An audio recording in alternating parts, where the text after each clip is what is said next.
Hello and welcome to Wingin It. So I'm back again with another gameplay video here today, and this is coming from our most recent tournament on the Wingspan Tournaments Discord server, which is the Diamond Firetail Foursomes. So this is a team tournament that we have on the server where 96 players have been split out into teams of 4, and there are 3 teams per group for a total of 8 groups. And yeah, how this basically works is that you play a series of 1v1 matches against the other teams in your group. So 4 players per team, you play a total of 8 games in the group, and then combined your results with your teammates to see which team comes out on top in each group. And then the winner of each group is going to go through into a knockout phase, where a similar format will see teams face off against each other in a series of 1v1 knockout matches. So I'm very excited for this tournament. We haven't had a team tournament in quite a while on the server, so yeah, I think it's a really good opportunity to play with some new players, get that sort of team building aspect, that teamwork part of the game. So yeah, really definitely excited for this tournament. And yeah, this is our first game of the tournament up against Mr. Snooze, who is on one of the teams in our group, and we are going first. And yeah, you'll kind of see from this starting hand, I think it's a pretty good start. It's not the kind of real conventional start, and certainly when I was looking at this and kind of considering it and thinking how it would work, I did have to think quite carefully about it because yeah, this isn't really a start that I have done too many times. But certainly, the Forcer's Turn, kind of an obvious keep there for me. I think really good with the end of round goals, the bonus card as well, obviously. Pretty cheap bird to get down early in the game and just lets you see more cards. And I say it time and time again, certainly even more so with the European expansion in play, just being able to get that extra card draw, see more cards in the deck, really, really important. And you'll see as well, I'm keeping the red-headed woodpecker. Now, again, this is slightly an unusual keep. Not really the kind of bird that I would ordinarily keep from a starting hand. But just the way this bird feeder is set up, you'll see it's full of seeds. And so this woodpecker's power is that when activated, you can gain a seed from the bird feeder if there is one available, and then you can choose either to add that into your own supply or cash it on that bird. So yeah, I'm just kind of thinking this is a good way of getting some extra seeds, and again works with the bonus cards, works with a couple of end of round goals potentially as well. So what I'm thinking here is I can grab a food, I can play the Forcer's Turn, I can lay eggs, and then play the woodpecker alongside the Forcer's Turn in the wetlands. And then that gives me 4 turns this round just drawing cards. I'm going to look at a bunch of cards. I can hopefully grab some seeds from this bird feeder. And that's going to really get me set up very nicely early in the game with a bunch of cards and a bunch of food. And then I've got a very flexible and open start, and I can see where it takes me. I don't have to necessarily commit to building up something in this wetlands. I could just use this as a foundation, and then maybe if I find some nice forest birds that are going to eat those seeds, I can play those and increase my food generation. Or maybe I find some nice grassland birds and I can look to play those, lay some eggs, get some points that way. So yeah, certainly, like I say, not a real conventional start that I'm going for here, but I've got confidence, and just the ability to see all those cards and get a bunch of food as well early in the game is so important. And here we go, we jump ahead here to our first turn, and yeah, as kind of promised, we're going to play this Forcer's Turn. So yeah, got the 2 of the food at least still for that woodpecker. Obviously that final one is flexible, so I think what was going on in my head is that maybe my opponent plays something like a hummingbird or a phoebe on this turn, and then maybe they activate that and I can get a free food. That might save me a turn. Obviously in the end that isn't what happens, but that doesn't matter. I can still kind of proceed with this as intended. I think the important point here really is though just kind of have that in mind, that your opponent might do something like that, and so if it doesn't matter what food you get, what food you need for that final wild food for a bird such as the woodpecker, don't spend your turn gaining the food because you might be able to save that later. But as I said, not how it's worked out here, but not a huge problem for me. I can just grab that extra food I need, look to play this woodpecker, and yeah, for me, I'm really just kind of hoping and praying that my opponent isn't going to play a forest bird or start grabbing some of those worms or seeds in the bird feeder, because really, like I said, I want to be playing this woodpecker and then just spending a bunch of turns drawing cards and getting some food that way. So yeah, it seems like my opponent, they've kind of gone for this blackbird, like I said, and they're just starting digging. So when they did play that, I was a little bit worried that maybe I was coming up against some kind of wetlands tucking engine. So, maybe they were going to add a hummingbird or a crow or some kind of food source, or even just some extra tucking birds like a chiff-chaff or a mute swan or something to try and sort of get even more points in that wetlands. But yeah, for now at least, it seems that they are content just to start digging through the deck and see what they get. But yeah, for me, like I say, get this woodpecker down, and I'm kind of keeping my options open. Like I say, plan A certainly is to just draw cards, get food. I do have my eye certainly on the magpie at least in the tray, just as maybe something as a way of getting that extra platform nest if I need to. Obviously, it's very flexible on the food cost, but that all goes in the bin straight away when blind off the top of the deck we get indigo bunting, and I was absolutely delighted to see that. Just in terms of, like I was saying before, those kind of birds I'm looking to pull that maybe can get me some food or can go in the grasslands. Well, this ticks both boxes, so I'm super happy to see that, and I know that I'm safe here in just, like I say, spending a few turns, digging through the deck again here, getting that bit of extra food, and then maybe even if I have to just overpay with a bunch of seeds to get this bunting down, I'm going to be pretty content with that. So yeah, speaking of hoping my opponent doesn't have a hummingbird, they do indeed find a hummingbird, but very curiously it goes in the grasslands here. So certainly when I saw that my opponent played a hummingbird, I think my heart stopped, because I thought it was in the wetlands and they were going for this sort of full tuck setup that you kind of quite often see with a hummingbird and a blackbird. But yeah, very curious when I saw that, and it was kind of making me think here. You'll see I'm kind of sitting on my opponent's screen trying to sort of rack my brains and work out, okay, what else could they have that is going to go really strongly in this grasslands that maybe doesn't go in the wetlands with a kind of full tuck setup. So yeah, I mean, obviously a hummingbird, that's going to work well for me, I think. Get me that little extra bit of food, maybe that's going to give me the worm and the cherry to play the bunting. But yeah, equally, maybe it's going to mess with my bird feeder and kind of take away all these seeds. But stick with the plan, keep drawing cards, and we're just going to keep getting some really amazing pulls here. So yeah, Benelli's Eagle kind of speaks for itself and kind of justifies really my strategy here of just drawing a bunch of cards. Grackle as well, really good pull. You see I'm kind of working out here what to keep or what to get rid of. So I think my immediate instinct on the Bob White was to keep it, purely because I'm going to get a bunch of seeds here, and so playing that's going to be really easy. But I think the more I thought about it, I was thinking, okay, the Grackle's going to be a better option, because again, if I spend a few extra turns here drawing cards, I'm going to have so many more cards, I can just tuck those, get some points for the tuck and some points for the extra eggs. That kind of felt like a no-brainer. And then the Woodpecker, I really wanted to keep that because it fits the bonus card, so that's my third nest box. And also the worms and the cherries, that's the exact food that I'm going to be getting from this indigo bunting. So yeah, I think, again, like I said, no real reason to deviate from the plan here.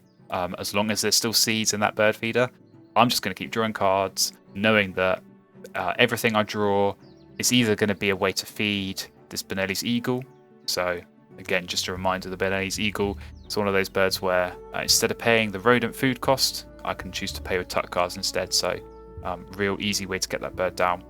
Or if I'm not going to play those birds under the Benelli's Eagle, they're just going to get tucked under the Grackle later in the game. So yeah, definitely a real nice start here.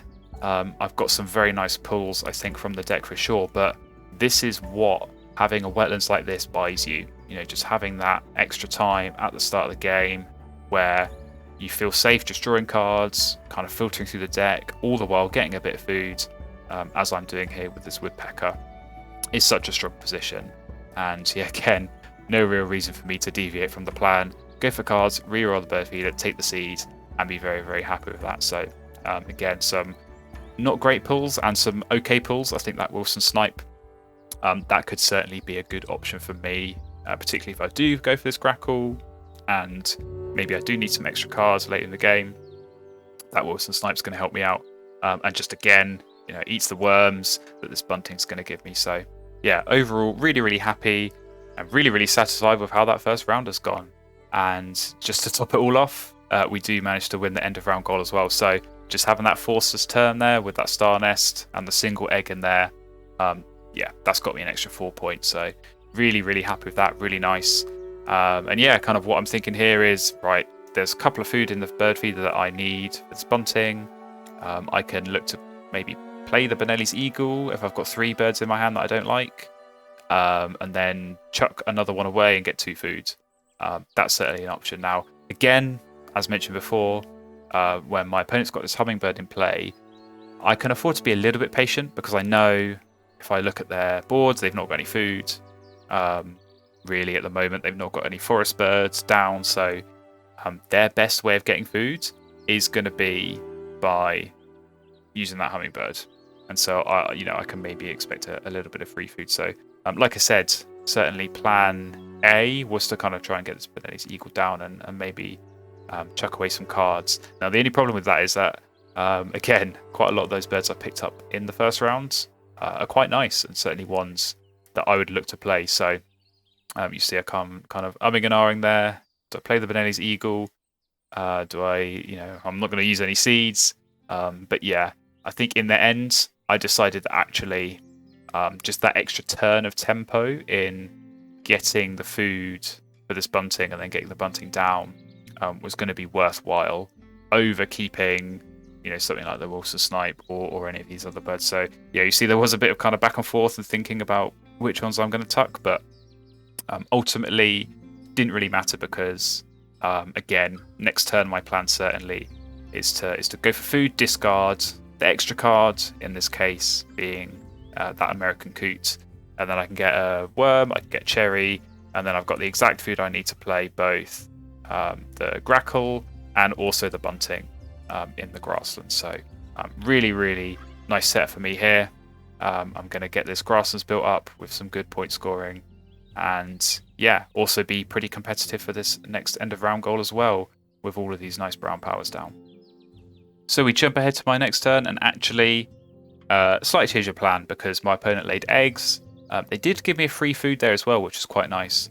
However, there is a seed in the bird feeder, and I think just seeing that and again kind of thinking about my turn order and what I wanted to do, I was going to need some more cards because like I said, the plan was to play the Grackle, play the Bunting, and then lay eggs. But the only extra card I would have had was that red cockaded woodpecker, which again, I want to be playing that to meet the bonus card and then also give me another one. So yeah, I think as soon as I had the option of, again, going for the cards, then just getting that extra seed, that felt very, very nice. And yeah, any chance I can get a couple of cards and also the food at the same time, I'm going to take that, especially early on in this game. So yeah, I think from here on in, it's back to plan A, get these grassland birds down and start laying some eggs. So as I said, we did go with plan A, skipping forward a few turns here, and it's a really good position because that bird feeder is set up very, very nicely with all of those worms there. So yeah, a little bit of a tricky decision there. I was kind of thinking, through those few turns while I was setting this grasslands up, what am I going to tuck? And I think that woodcock would have been so nice to keep. Again, it's going to eat the exact food that I'm getting from this Bunting and this woodpecker combined. And as a big point bird, it would have been really, really nice. But kind of the same reasons as the Wilson Snipe earlier, this Greave's going to be so helpful. And not only that, but by playing it here at this end of round, I'm able to snatch the end of round goal and get some extra points. So certainly, yeah, playing a 0-point bird like that in the second round so late, it can be a bit of a risk. But yeah, if it's going to get me some extra points on the end of round, as well as some extra cards here, I'm going to be happy. So yeah, as kind of said, going for some cards here again. We've got the seed in the bird feeder, which is going to be very nice to grab, but not amazing pulls from the deck. Having said that, we do just then go and grab the rough, which is again maybe a little bit late, but certainly a good option to have in mind. But otherwise, I don't really care what I'm drawing. I just need cards at this point because my plan certainly is to, at least for this round, I'm going to lay some eggs. I'm going to score points, get food. Hopefully, I can get the food through the bunting that I need to play this woodpecker. Get that down for this end of round. And of course, as I've said, for helping my existing bonus cards and giving me another one. So, yeah, if the cards I'm drawing aren't the best, I'm not too bothered. I'm just going to tuck those under that common grackle and score lots of points from that. So, yeah, I am also getting the occasional free food from my opponent's hummingbird, which I think is always welcome in a situation like this. I think indigo bunting on its own in the grasslands is a bit low on the food generation. Obviously here it is being backed up a bit by the woodpecker that I've got in my wetlands, so that's helping out a little bit as well, just in diversifying the food. But yeah, if my opponent's going to give me some free foods while also helping reset this bird feeder and set up in very nice positions like this, then yeah, I'm not going to go around complaining. I'm going to be very, very happy with that. So yeah, again, we're just going to lay eggs here. And fortunately, with all of those cherries in the bird feeder, we can look to grab one of those and then just tuck one of these cards that I'm not interested in playing, get the extra points. And yeah, I've still got enough turns left in this round. I can look to play the woodpecker, get the bonus card, and lay some eggs on it and hopefully compete for this end of round goal. And so once again, we skip forward a few turns here. You'll see I have indeed got this woodpecker down. And the bonus card that I got from it was the Viticulturist, which was a very nice pickup. Already had 2 birds, one of those being the woodpecker itself. So a pretty easy 3 points, and certainly a chance for more. So yeah, going for cards. Again, I could have laid eggs. I was kind of thinking, am I really going to play both of these birds in my hand? But yeah, I think I knew I was going to need one more turn going for cards here, just to at least give me enough to feed that common grackle. And yeah, I mean, I think between the birds I've picked up, I'm kind of looking, you'll see at some of these ones with the cavity nest and thinking, right, I need one more that's going to meet that. Which of these birds is the best to play that? Of course, I've got this golden oriole, which not only meets the nest box builder, but also meets the viticulturalist. And then alongside, we've got the Eurasian collared dove, which also meets the viticulturalist. So I'm kind of what's going through my head at this point as I'm thinking, right, have I got enough turns and have I got enough food generation to be able to play both of these birds, hit the lower threshold on the nest box builder, hit the upper threshold on the viticulturalist, score lots of points from that, and then just lay eggs for the rest of the game. And I'm kind of thinking as well through the Eurasian collared dove round end power, if I have a little bit of extra food at the end of the game, either from my opponent's hummingbirds or from my own indigo bunting, then just having the option of turning that into tuck cards is very, very nice. So yeah, you will see in this time my opponent, they played a few birds, kind of the most notable one being this bronzed cowbird. So yeah, I do have to be a little bit cautious laying eggs, but I think ultimately I don't have to worry too much about it, just because I'm scoring so many more points in this grasslands. I'm already scoring 5 points. By the time I start building this out into those next couple of columns, I'm going to be getting that extra egg anyway. And so that certainly, yeah, mitigates a little bit against any free eggs that my opponent's going to get. So yeah, once again, another free food from the hummingbird, which is very welcome. So I was kind of working out, do I take the rodent here just to force my opponent to not be able to reroll? Or do I take the guaranteed cherry knowing that I need 2 cherries? And in the end, I went for the cherry. I think you can't really complain too much about that as a move. I took the safe option. I think my opponent's in the kind of position where I don't think really that one food is going to make a huge amount of difference to them. Whereas for me, I want to be making sure that, yeah, I am actually able to kind of get the exact food I need here. And certainly there, with the reroll, I can then go and lay eggs here with this bunting and grab the worm. So that sets me up really nicely. I now have the exact food I need to play both of these grassland birds. So yeah, ending the round here, I know going to this final round, I've got a very clear plan. I can just play those 2 birds and then just lay eggs for the rest of the game and score a lot of points in that grasslands. get a bit of extra food, and then that's going to get turned into tuck cards at the end of the game as well. And so we skip ahead here into this final round. So you see, first turn I played the Golden Oriole. Immediately got some return from that because my opponent did go for food. So that was very, very welcome. And yeah, very handy timing indeed. Of course, I already had the food to play this Collared Dove. But, you know, maybe I get a bit of food from this bunting, but maybe I don't. So certainly every little extra bit of food I'm going to get, whether it's from a hummingbird or an oriole or the bunting, as I said, that's all going to get turned into points. And yeah, now I've got this Collared Dove down. Pretty straightforward. I know I can just safely lay eggs, score a lot of points.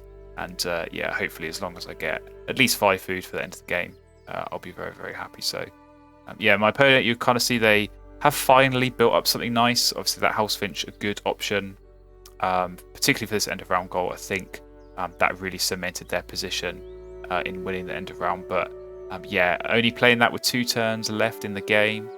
You know, you only give yourself 2 chances of laying eggs there and using it. Always a little bit of a shame. So certainly one of those birds that they really, really would have liked to grab earlier on in the game. And here we go. We jump ahead to our last turn of the game. My opponent getting a nice big point trumpeter swan down.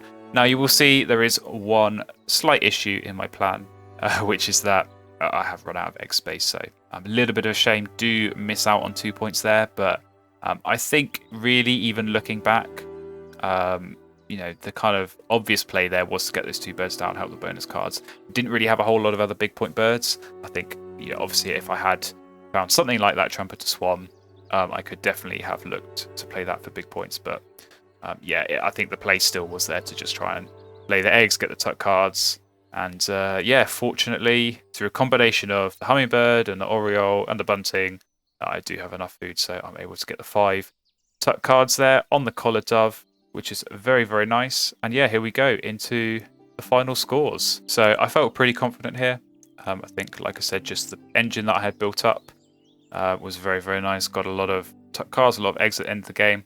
I'm already holding on to a bit of a lead there through the birds and the bonus cards, and a slight lead again on the end of round goals. And yeah, just kind of extending that through the eggs there. Obviously no cash food, but plenty of tuck cards to come through at the end of the game. And it is a fairly comfortable win in the end, 101 points to 81. So yeah, whenever you break the 100-point barrier, I think you can always be satisfied with the game.